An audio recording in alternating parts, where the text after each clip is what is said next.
Bonjour à toutes et à tous. Qui ne connaît pas le moteur de recherche Google et ne l'utilise pas quotidiennement, que ce soit pour les études, le travail ou tout simplement pour le loisir? Disponible en plusieurs langues, facile et rapide, c'est l'outil indispensable pour tout le monde. Sauf, savez-vous vraiment l'utiliser comme il faut pour en tirer le meilleur résultat possible? Peut-être que la réponse est oui pour certaines personnes, mais c'est sûr et certain que ce n'est pas le cas pour tout le monde. Vous allez découvrir dans cette vidéo plusieurs trucs et astuces qui changeront votre façon de rechercher sur Google. Alors sans plus tarder, plongeons dans les profondeurs de Google pour découvrir ces petits secrets.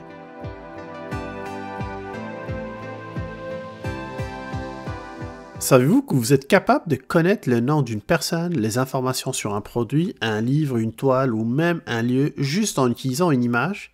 Eh bien oui, Google a un système de reconnaissance qui lui permet de rechercher des informations à partir d'un contenu visuel.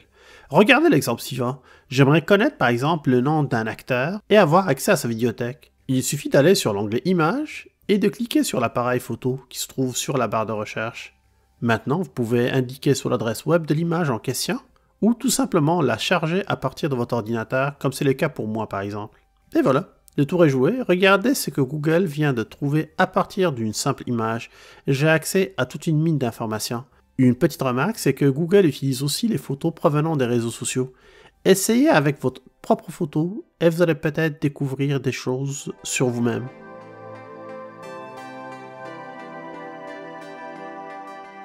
Vous souhaitez avoir une présentation PowerPoint pour s'y inspirer? Vous cherchez un catalogue PDF pour un produit?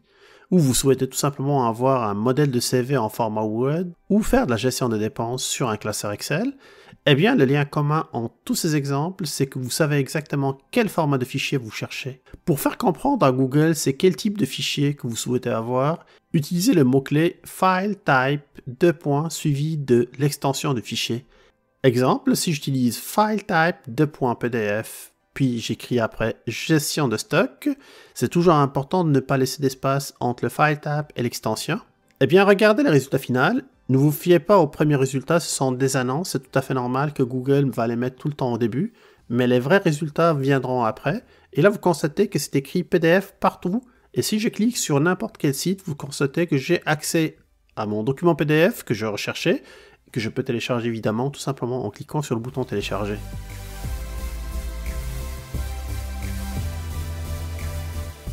Si vous souhaitez retrouver une citation dans un livre, un poème ou tout simplement les paroles d'une chanson, taper une phrase dans Google ne donnera pas forcément le résultat escompté, car Google ne comprend pas de la même manière notre façon d'écrire. Si vous tapez une phrase, Google va considérer chaque mot d'une manière individuelle et il ne va pas forcément le mettre dans le bon ordre. C'est pour cela que c'est très important de pouvoir utiliser les guillemets au début puis à la fin de votre phrase pour que vous obligez Google à interpréter cette phrase d'une manière qui est uniforme.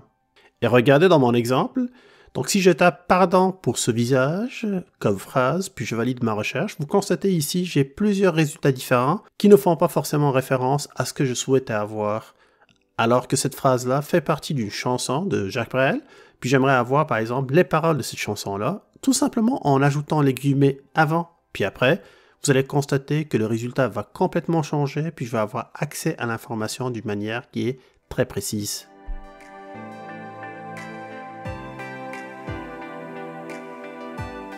La richesse de la langue française fait en sorte que chaque mot peut avoir plusieurs synonymes. Pour étendre vos recherches et éviter de limiter à seulement le mot que vous utilisez, voici une astuce.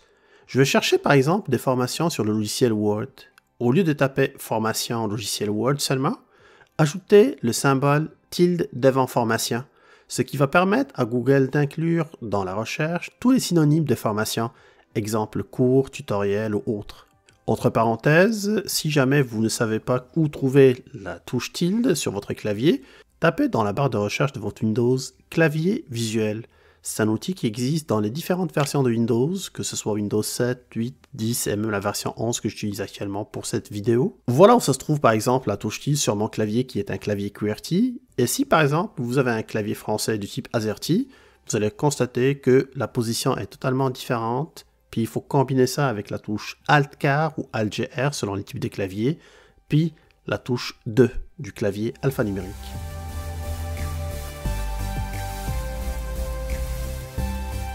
C'est très simple de traduire un mot, une phrase ou même de savoir comment ça se prononce en une autre langue. Il suffit de taper votre mot ou votre phrase et de le faire suivre par le mot-clé « en », puis la langue de destination. Exemple, si je tape « c'est toujours un plaisir », puis j'aimerais avoir ça en espagnol, en ajoutant « en espagnol » à la fin de ma phrase, ceci va ouvrir automatiquement le Google Translate et vous pouvez tout simplement cliquer sur le haut-parleur pour écouter la prononciation. Siempre es un placer verte. C'est aussi simple que ça.